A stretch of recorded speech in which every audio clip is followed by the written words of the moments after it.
Okay, picture the scene. It is December 11th, 1936. You are sitting in a drafty living room in London, or maybe huddled around a wireless radio in a farmhouse in the American Midwest. The entire world has effectively stopped. The airwaves are crackling with static, and then a man's voice cuts through. And it's a very distinct voice. It's a voice that belongs to the King of the United Kingdom, the Emperor of India, the ruler of a dominion that covers a quarter of the globe. And he says something that, well, it basically stops the clocks on the wall.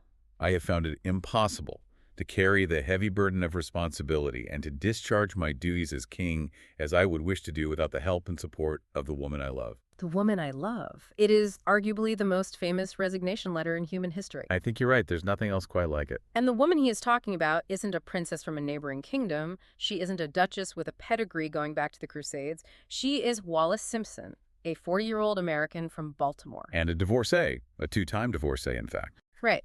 A woman who, depending on which history book you decide to open, is either the romantic heroine of the century or the villain who nearly destroyed the British monarchy before it even hit the mid-20th century. It really is the event against which all other royal scandals are measured. We think we have drama now with modern royals. All right. This was the original blockbuster. This was the earthquake that shook the foundation of the institution itself. Okay. It's not an exaggeration to say it brought the empire to the brink of a constitutional meltdown. And that is exactly what we are unpacking today. We are doing a deep dive into the life of Wallis Simpson. But we aren't just going to rehash the fairy tale version or the hit piece version. We want to know, who actually was she? Yes. Because for a woman so famous, she is incredibly misunderstood. Absolutely. And to get to the truth, we have pulled together a massive stack of sources for this one. We are looking at definitive biographies. We comb through the Wikipedia archives to get the timeline straight, which is crucial. We're looking at contemporary diaries from the 1930s, which are just full of the most incredible gossip. And we are even cracking open some declassified FBI files that paint a much, much darker picture than the romance novels do. The FBI. We'll definitely have to get into why they were involved. Oh, we will. So the mission today is to move past the caricature.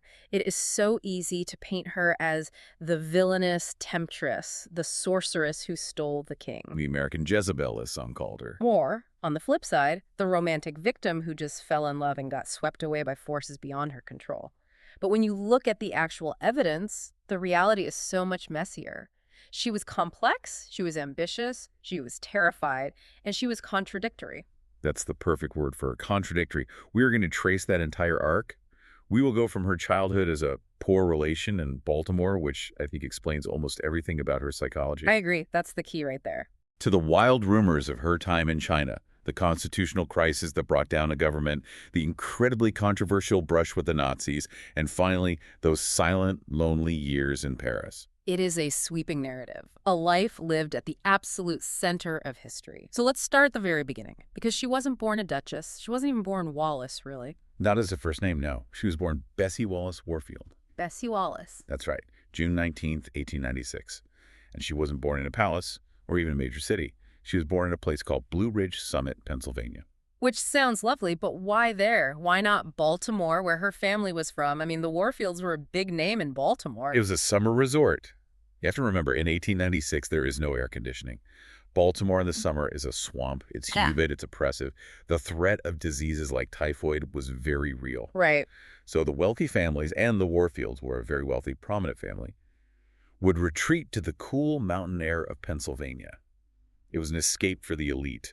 The Square Top Hotel, to be exact. Right. So she's born into this world of privilege, at least on the surface. On the surface.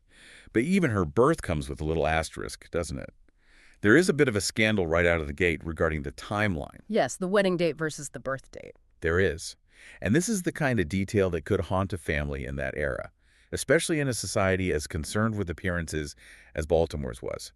If you look at the church records, her parents, Tika Wallis Warfield and Alice Montague, were married on November 19th, 1895. Okay, November 95. Wallis arrives in June 1896. I'm doing the mental math. That is 7 months, a very tight 7 months. It is a tight 7 months. Now, Premature babies happen, of course. That's entirely possible. But there's always been a persistent rumor that she was conceived out of wedlock. Which would have been a major stain on the family's honor. A huge one. I don't... And what's really telling is that Wallis herself, later in life, would claim her parents were married in June 1895, pushing the date back a full year to make the math look more respectable. So she lied about it. She did. But the church records don't lie. That is fascinating. So from day one, she is managing her image. She is trying to rewrite the facts to fit a respectable narrative. That's a theme that just never goes away with her. Exactly. And that insecurity, that need to control the story, is compounded by tragedy almost immediately. Her father, Teakle, had tuberculosis. It was the scourge of the age. A death sentence, really. Pretty much. He dies in November 1896. Wallis is barely an infant, 5 months old. She never knew him. So her mother, Alice, is left a widow with a baby and, crucially, no independent income. And this is the defining dynamic of Wallis's early life. This is what shapes her. They are warfields. The warfields are a big deal in Baltimore history. Politicians, businessmen, very established. But Wallis and her mother are the poor warfields. The ones without the money? The ones without any money of their own.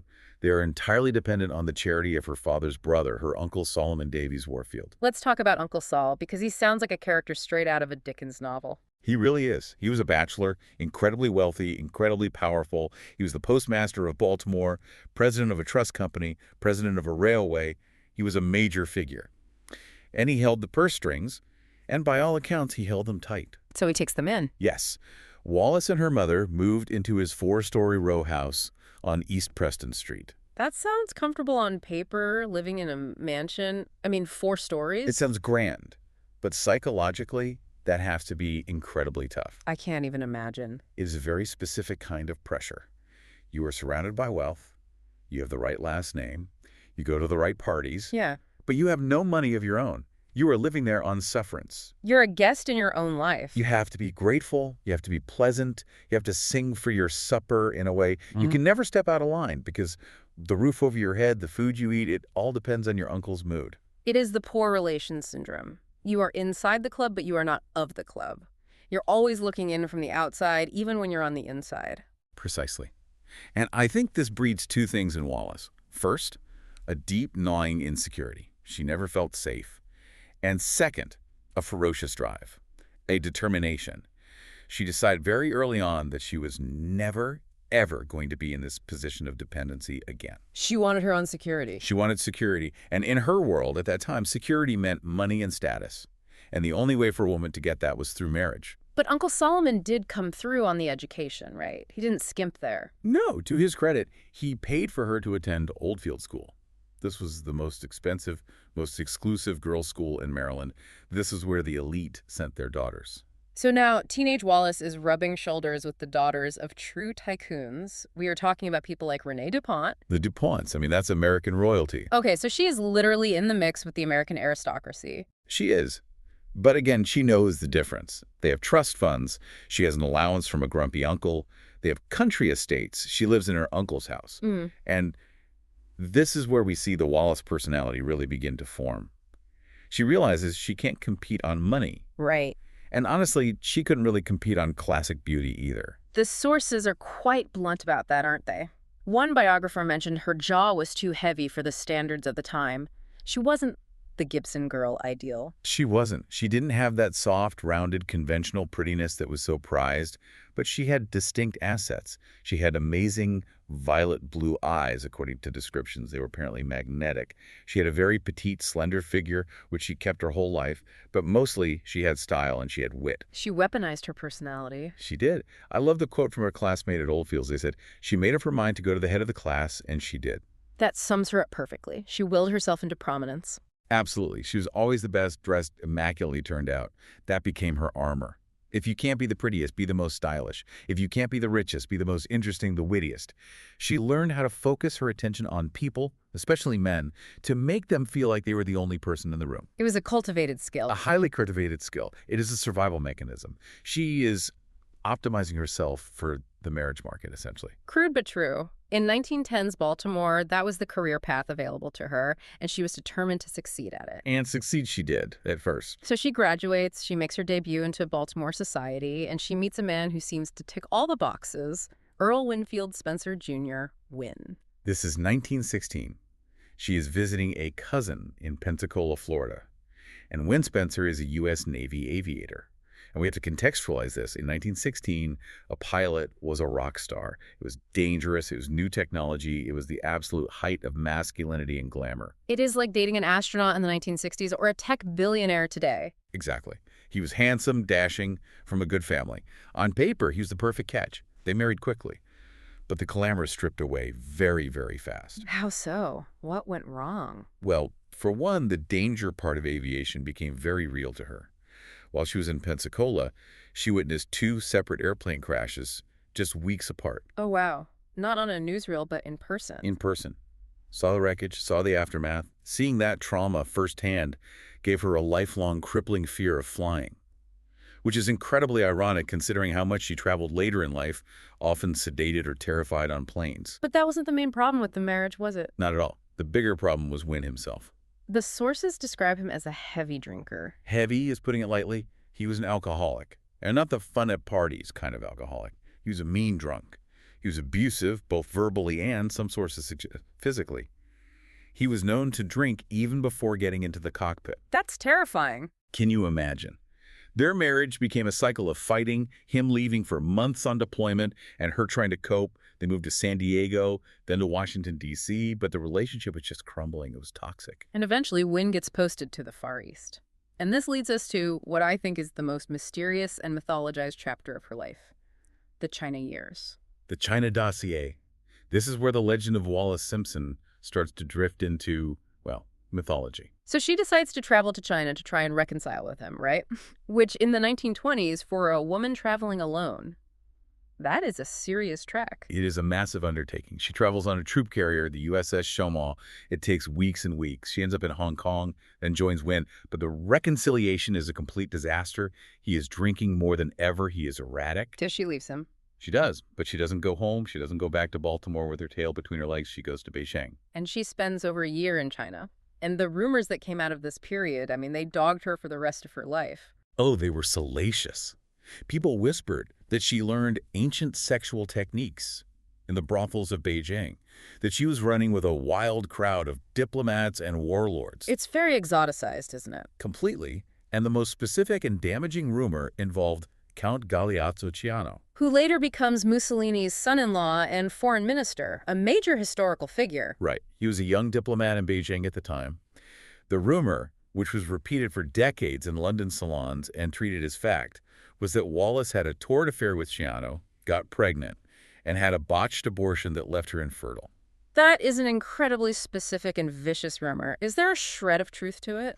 Based on the actual evidence, almost certainly not. Ciano's wife later denied it vehemently. The dates don't really line up with their time in Beijing. Historians have searched for this legendary China dossier that supposedly listed all her crimes and sexual exploits. The consensus is that it simply doesn't exist. It was a myth, likely fabricated later to discredit her. It feels like a very specific kind of smear. It's like, how did this American woman with a heavy jaw enslave the King of England? Oh, she must have learned secret dark arts in the mysterious Orient. That is exactly what it is. It's a toxic mix of sexism and Orientalism. People couldn't accept that Edward just found her personality compelling, so they had to invent a sexual sorcery narrative to explain his devotion. They had to exoticize her to make sense of it. But she did enjoy her time in China, by your own account. She lived the expat life. She did. She stayed with friends. She went to parties. But for all the talk of her becoming this worldly, sophisticated traveler, there is a hilarious anecdote from Madame Wellington Koo, who was a famous Chinese socialite in Beijing. Okay. She claimed that after a full year in China, Wallis had mastered exactly one phrase in the local language. Let me guess. Was it, hello, thank you, where is the embassy? It was, boy, pass me the champagne. Boy, pass me the champagne, no. That's the story. And if it's true, it tells you everything about her lifestyle there. She was living in the bubble of the international settlement. She wasn't immersing herself in the culture. She was extracting pleasure from it. So she eventually leaves China, returns to the U.S., and finally divorces Win Spencer in 1927. And then she wastes absolutely no time. She pivots immediately. She pivots to Ernest Simpson. Marriage number 2. Ernest is the anti-Win. He is everything Win Spencer was not. He is an Anglo-American shipping executive. He served as an officer in the Coldstream Guards. He is stable. He is solvent. He is eminently respectable. And he's already married when she meets him. He is. He actually divorces his first wife to marry Wallis. They get married in London in 1928, almost immediately after her divorce from Wynne is finalized. And crucially, he takes her to London. This is the key. This is the goal. Wallis always loved the idea of England, of English society. To her, London was the absolute pinnacle. They move to Mayfair, they get a flat with servants, they start entertaining. This is the life she has always wanted. And the timing is just terrible. Terrible timing. They marry in 1928. The Wall Street crash happens in 1929. Oh. It completely wipes out Wallis's small investments. To make matters worse, her mother dies penniless that same year. And Ernest's shipping business takes a huge hit in the Great Depression. So they're in trouble financially. They aren't poor, not by normal standards, but they certainly aren't Mayfair society wealthy. But, and this is classic Wallis, they pretend they are. Fake it till you make it. Exactly. They continue to live well beyond their means. She throws these immaculate dinner parties. She serves the best food, the best wine. Even she has to scrimp elsewhere. She is climbing the social ladder, rung by painstaking rung. And that letter eventually leads her to Lady Thelma Furness. It is a game of degrees of separation. A friend of hers is friends with Thelma Furness, and Thelma Furness happens to be the current mistress of the Prince of Wales, Edward. It is always the mistress who introduces the replacement. It's like something out of a Greek tragedy. It is a dangerous game. January 1931, a weekend house party at Borough Court, Lady Furness's country house. And she invites the Simpsons. And there, Wallis is introduced to the Prince of Wales. Yeah, was it fireworks immediately? Did the earth move? Not really. The sources suggest he didn't even remember her after that first meeting. It was a slow burn. They moved in the same circles for about 3 years. The prince would come to dinner at their flat. They would go to his weekend retreat, Fort Belvedere. So she's just part of the crowd at this point. She is. But the shift, the pivotal moment, happens in January 1934. Thelma leaves town. Thelma Furness has to go to New York City for a family matter. And she turns to her good friend Wallis and basically says, look after the prince for me while I'm gone. Keep him entertained. Don't let him get bored. Look after him. Famous last words. By the time Thelma steps off the boat back in England, she has been completely erased. Wallis has taken her place. The affair has begun in earnest. I want to drill down on this because it's the question everyone asks. Why Wallis? Edward is the Prince of Wales. He is the most eligible bachelor on planet Earth. He could have anyone. He's dated stunning beauties, aristocrats. Why this 38-year-old, not classically beautiful American housewife? This is the million-dollar question, isn't it? Yep. And the sources all seem to converge on one answer. It was her manner. We know about it. Edward was surrounded by sycophants. Everyone bowed, everyone curtsied, everyone agreed with him. His entire life was a performance of deference to him. He was bored out of his mind. Okay. Wallis didn't do that. She was irreverent. She was abrasive. She was domineering. She was absolutely domineering. She treated him like a normal person or even like a naughty child. She would tell him his tie was ugly. She would snack his hand if he reached for a cigar when he was trying to quit. She would interrupt him mid-sentence and say, that's a bore, tell us something else. And he liked that. He loved it. His official biographer described him as being slavishly dependent on her. It seems he had a deep psychological need to be mothered or dominated by a strong woman. She provided a structure and a discipline that he secretly craved.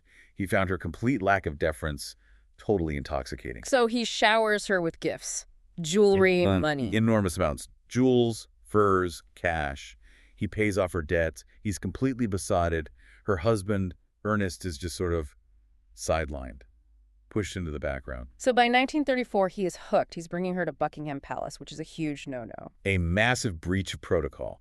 You did not bring divorced women to court, especially not when the king and queen are in residence. And she had 2 living ex-husbands, well, 1 ex and 1 current. What did his parents think? King George V and Queen Mary. They were horrified, absolutely appalled. King George V refused to meet her. He was furious with his son. He famously predicted to Prime Minister Stanley Baldwin, after I'm dead, the boy will ruin himself in 12 months. That is a chillingly accurate prediction. It was precise. Because in January 1936, the clock runs out. King George V dies. And the bored, besotted Prince of Wales becomes King Edward VIII. And suddenly, this isn't just a family embarrassment or society scandal. It is a constitutional crisis waiting to explode. The fuse has been lit. There is a moment right after the accession that symbolizes everything. The proclamation of the new king is being read at St. James's Palace. Traditionally, the new king doesn't watch his own proclamation. Right. It's considered unseemly. But Edward breaks tradition. He watches from a window. And who was standing right next to him? Wallis. Wallis, still married to Ernest Simpson. Caught on camera by the press, it was a deliberate signal to the establishment. I am the king now, and she is with me. Get used to it. He couldn't just keep her as a mistress, right? Kings have had mistresses for 1,000 years. Why couldn't he just keep her in a nice house in Regent's Park and visit her on Tuesdays? Why did it have to be marriage? Because he was obsessed. It wasn't just lust or affection. He wanted to possess her completely. He wanted her to be his queen. He wanted to validate her in the eyes of the world and in the eyes of the family that despised her.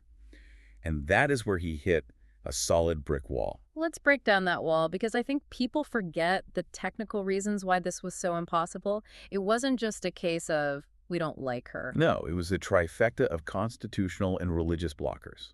Religion, law, and politics. Okay, take us through them one by one. First, religion. This is the big one. The King of the United Kingdom is also the supreme governor of the Church of England. In 1936, the church's doctrine was strict. Marriage is for life. If you divorce, you cannot remarry in the church while your former spouse is still alive. And Wallis had 2 living ex-husbands. Exactly. Win Spencer was still alive and Ernest Simpson was still, breathing.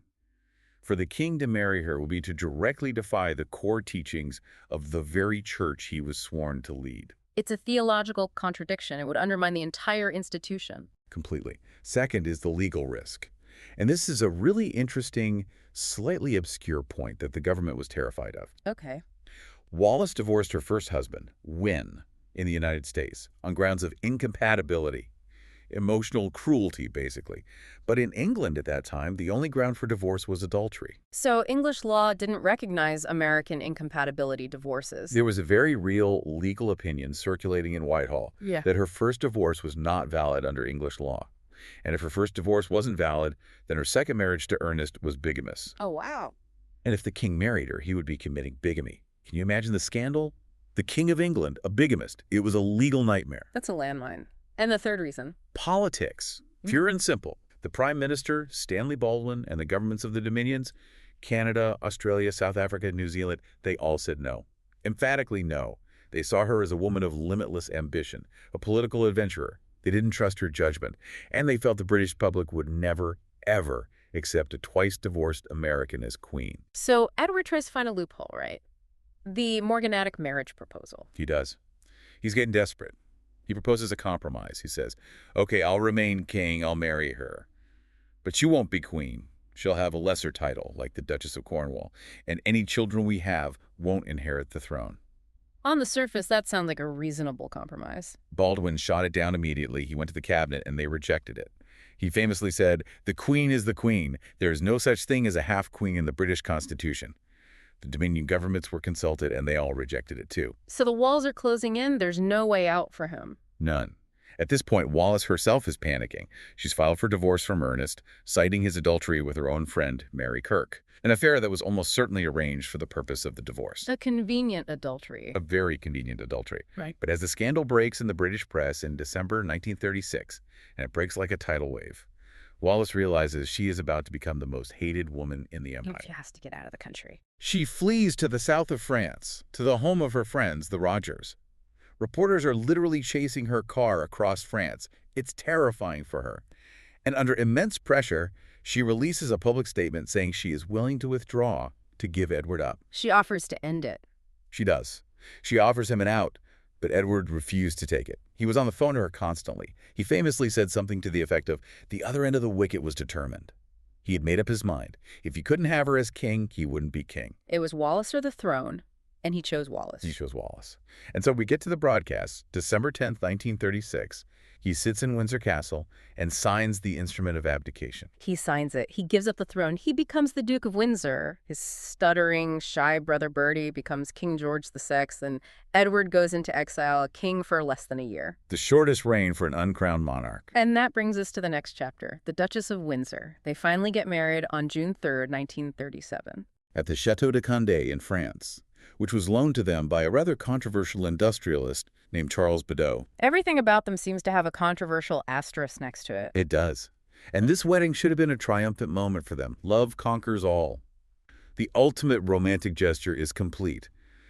But if you look at the wedding photos, there is a distinct sadness there. Why? Because no one came. No member of the royal family attended. Not his mother, Queen Mary, not his brothers, the King and the Duke of Kent, not his sister. It was a total coordinated boycott. That must have stung It deeply. was a profound humiliation. Wallis wore a beautiful dress in a color created just for her, Wallis blue. The designer was Maine Botcher. And she had a new wedding ring, an emerald mount engraved with the words, "We are ours now." We are ours now. It is romantic, but it is also incredibly isolating. It is like saying, we have nothing else left but each other. That is exactly what it was. And the royal family made sure to twist the knife one more time, just to make sure they understood their new status. The title. The title. The new king, George VI, created Edward the Duke of Windsor, which gave him the style of His Royal Highness, or HRH. But the king then issued a specific legal document called Letters Patent that decreed that while Edward was a royal highness, his wife Wallis and any children they might have would not be. The famous HRH snub. So she was the Duchess of Windsor, but not Her Royal Highness the Duchess of Windsor. Correct. She was just Her Grace, and this was the wound that never healed. For Edward, it was an unforgivable insult. He felt it as an illegal act stripping a wife of her husband's rank. For Wallis, it was a daily reminder that the family considered her less than. They fought for that HRH title for the rest of their lives. And the animosity between the women, I mean, the sources describing the feud between Wallis and the new Queen Elizabeth, later the Queen Mother, are absolutely brutal. It was venomous, pure poison. The Queen Mother reportedly referred to Wallis only as that woman. She blamed Wallis entirely for forcing her shy, stammering husband onto the throne, a burden she believed directly led to his early death. And Wallis fired back. Oh, yes. Wallis had a sharp tongue. In private, she had nicknames for all of them. She called the Queen Mother Cookie, a cruel jab at her supposedly frumpy style and fondness for food. Wow. And she called the young Princess Elizabeth, our late Queen, Shirley. As in Shirley Temple. As in Shirley Temple, because she was a curly-haired, precocious child who was suddenly the heir to the throne. That is next-level shade, calling the future Queen of England Shirley Temple. It just shows you the level of petty resentment. They were consumed by it. They felt they had been robbed of their destiny, their dignity. But if we think the scandal ended with the abdication and the wedding, we are very wrong. Because now we get to the part that makes the history books really uncomfortable, the part that's not romantic at all, the Nazi connection. This is the darkest shadow over their lives. And it's the part that really changes the story from a tragic romance to something much closer to potential treason. It is 1937. They are newlyweds. They're in exile. They need to make a splash to show they're still relevant. So where do they decide to go for their high-profile tour? Germany. Nazi Germany. To meet Adolf Hitler. I mean, talk about reading the room wrong. In 1937, the nature of the Nazi regime was already becoming clear. It was a catastrophic error in judgment. But you have to see it from their perspective. Edward wanted to be treated like a king, and the British government was ignoring him. The Nazis. The Nazis rolled out the red carpet. They treated him like a visiting head of state. They were greeted by crowds giving the Nazi salute. And there are photos of them doing it back, or at least Edward doing it. There are photos of Edward giving the salute. They met with high-ranking officials. They toured factories. And the climax of the visit was tea with Hitler at the Berghof, his mountain retreat. What happened at that meeting? Hitler was utterly charmed by them, especially Wallis. He reportedly told an aide after the meeting she would have made a good queen. Of course he said that. A fascist sympathizer on the British throne would have been the greatest strategic asset the Third Reich could ever hope for. Exactly. And that's how the Nazis saw them. They saw the Windsors as useful idiots, at best, or potential puppets at worst. There was a plan, if Germany conquered Britain Operation Willie, to find the Windsors and reinstall Edward on the throne as a puppet king. And it wasn't just the trip. The declassified FBI files you mentioned earlier, they suggest Wallis might have had personal connections to the Nazi leadership long before this. The files are full of intelligence reports and informant gossip, so you have to take it with a grain of salt. But they repeatedly mentioned Joachim von Ribbentrop, who was the Nazi ambassador to London in the mid-30s. Right, when the affair with Edward was in full swing. Yes. There were persistent rumors that Wallis and Ribbentrop had an affair while she was in London. The rumor about the carnations. Yes, that he sent her 17 carnations every day, supposedly representing the number of times they had slept together. That sounds like over-the-top gossip. It almost certainly is. But the FBI took very seriously the report from an informant that she kept a signed photograph of Ribbentrop on her bedside table. Whether they were lovers or not, It's clear they were politically aligned. Wallis was deeply anti-communist, and like many in the aristocracy, she saw fascism as a necessary bulwark against the Soviets. So the war starts in 1939. The Windsors are in France. Germany invades in 1940. They have to run. They flee south, they get out of France and make their way to Spain, then to Portugal. And this is where the British government starts to panic. Edward is in neutral territory, talking to all sorts of questionable people, sending defeatist signals. And Wallis is doing the same. She is. She's quoted in a diplomatic cable telling the U.S. ambassador that France lost the war because it was internally diseased and hadn't organized itself properly. That is classic defeatist talk, blaming the victim. And Edward later admitted in an interview that he was taken in by Hitler. He thought Britain should negotiate a peace. Winston Churchill was terrified that the Nazis would either kidnap the Windsors or convince them to defect. He had to get them out of Europe. So he gives Edward a job basically to get him out of the way. He appoints him governor of the Bahamas. Which, on the surface, sounds like a nice gig, sun, sand, cocktails. But for them... For them, it was prison. It was the ultimate exile. Wallis called it Our St. Helena, a direct reference to the desolate rock where Napoleon was banished to die. She hated it. She felt buried alive in a colonial backwater. And her letters from this time, they really peel back the veneer. We see a side of her that is really, truly ugly. We have to address the racism. It is undeniable, and it is shocking to read. In her letters to her aunt in Baltimore, she complained bitterly about the local Bahamian population. And she used appalling racial slurs. She called them lazy thriving. And she used the N-word to describe them. It reflects that Old South Baltimore upbringing in the worst possible way. It does. It shows a deep and unthinking prejudice. And on top of that, she was also incredibly tone-deaf about the suffering of the war. While London was being blitzed, while people were sleeping in subway tunnels and eating meager rations, Wallis was taking shopping trips to Miami and New York. Buying designer dresses and jewelry while her former subjects were being bombed. It was a PR disaster. She was criticized heavily in the press. There was also the incident with the yacht, the Southern Cross. They went vacationing on the yacht of Axel Wennergren, a Swedish industrialist who was on the British and American blacklists for being a suspected pro-German agent. Churchill must have been pulling his hair out. He was furious. He basically had to send a strongly worded telegram saying, "Stop hanging out with Nazi sympathizers." It is honestly amazing they survived the war with any reputation left at all. But they did survive. The war ends in 45, the governor gig is over, and they go back to France. And this leads us to the final act of their lives, the long, glittering exile. They settle in Paris. The city of Paris gives them a mansion in Bois de Boulogne for a nominal rent, which is controversial in itself.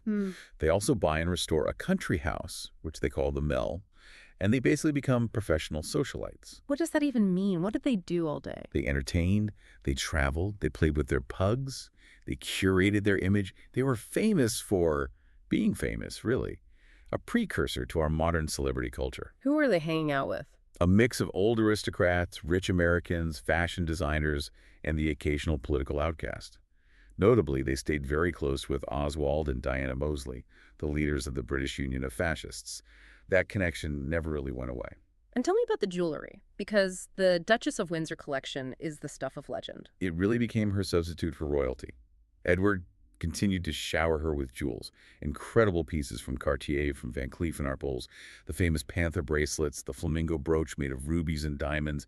If she couldn't wear a crown, she would wear everything else. It was her armor. But there was a famous theft, right? A big mystery surrounding the jewels. 1946. They were visiting England, staying at Ednam Lodge. A burglar broke in and stole a massive haul of her most precious jewels. And of course, the conspiracy theory started immediately. Instantly. Some people whispered the royal family had orchestrated the theft to steal back the royal heirlooms that Edward had taken with him. I've heard that one. Others said the Windsors staged the theft themselves for the insurance money, because for all their glamour, they were often cash poor. So what was the reality? The much more mundane reality. Years later, a career criminal named Richard Dunphy confessed to it in 1960. It was just a regular, if very successful, burglary. But with the Windsors, nothing was ever allowed to be mundane. There always had to be a conspiracy. So they lived this life of easy retirement, as one biographer called it. Dinner parties, pugs, fashion. But then time catches up. It always does. Edward, a lifelong smoker, was diagnosed with throat cancer. He died at their home in Paris in 1972. It was the end of the partnership. And Wallis went back to England for the funeral. She did. And in a gesture of reconciliation, the Queen had her stay at Buckingham Palace. There are heartbreaking photos of her, a tiny, frail figure in black, looking out the window, watching his coffin pass by. But by then, she wasn't really herself, was she? The decline had already started. No. She was frail, she was confused, she was suffering from arteriosclerosis, which was affecting her mind. She was beginning to succumb to dementia. And the years after Edward's death, from what I've read, they sound like a horror movie. They were tragic. She lived for another 14 years. But she became a complete recluse in that big house in Paris. She lost the ability to speak by 1980, and she fell under the total control of her French lawyer, a woman named Suzanne Bloom. This is a very controversial figure. Hugo Vickers, the royal biographer, called Bloom a satanic figure. That's a strong phrase, but there are serious accusations that Bloom exploited Wallis's dementia. She isolated the Duchess, kept her old friends away, and allegedly sold off her possessions. Furniture, art, personal items, to Bloom's own friends at bargain prices, all while Wallis was upstairs, bedridden and in a vegetative state. That's a sad, vulnerable end for a woman who had been so obsessed with control and her own image. The ultimate loss of control. And when she finally died, April 24th, 1986. She was buried next to Edward at the Royal Burial Ground at Frogmore, near Windsor. Finally, back in the royal fold, in death, the Queen attended the funeral. A final, quiet peace was made. But the will was one last shock to everyone. It was. Everyone expected the money or the jewels to go to friends, or maybe back to the royals, or to a charity she had shown some interest in. Instead, the entire estate, millions of dollars, went to the Pasteur Institute, A French medical research foundation. a foundation which she had shown zero interest in during her life. It was almost certainly Suzanne Bloom's influence. Bloom sat on the board of a connected charity. It was the final, strange twist. And then came the auction, 1987, Sotheby's in Geneva. The sale of the jewels. Yeah. It was a global media frenzy. It raised $45 million, a staggering sum at the time. Mohammed Al Fayed bought the Paris mansion and a lot of their personal effects. It was the final liquidation of the Windsor myth. So, bringing it all back, we've looked at the ambitious girl from Baltimore, the scandalous mistress, the hated duchess, the Nazi sympathizer, and the lonely, exploited widow.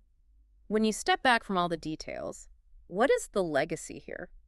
Well, Wallis tried to write her own legacy. She published a memoir in 1956, The Heart Has Its Reasons. But critics at the time called it a facelift of the truth. She conveniently rearranged facts and timelines to make herself look better, more sympathetic. Of course she did. She was shaping the narrative until the very end.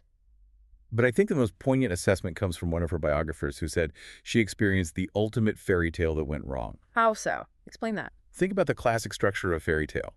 The prince falls in love with the commoner. He defies his family. He makes her his queen. They rule together, happily ever after. But here, the script flipped. The prince fell in love. He defied his family. But to have her, he had to quit his job. He had to abdicate. So suddenly you aren't the Queen of England. You're just the wife of an unemployed duke with a lot of baggage and a resentful family. That's the tragedy, isn't it? She got the man, but she lost the context that made him the man she wanted. She didn't want Edward Windsor, private citizen. She wanted the king, and she got the duke. And Wallis herself summed it up in a moment of rare, brutal honesty. She once said to a friend, "You have no idea how hard it is to live out a great romance." That is a heavy sentence. Living out a great romance as a job, a burden. It implies it was work. It wasn't just effortless love. It was a performance. She had to be the woman worth giving up an empire for. Every single day. She had to be witty, she had to be perfectly dressed, she had to keep him happy. Because if he was unhappy, then the entire colossal sacrifice was for nothing. That is an absolutely exhausting burden for any one person to carry. And that leads us to the final provocative thought for you, the listener. When you look at the whole story of Wallis Simpson and Edward VIII, was the throne lost for love? Or was the love just a consolation prize for a throne that maybe was never really possible for a man like him to keep anyway? That is the question, isn't it? Something to chew on. Thanks for diving deep with us. We'll catch you on the next one.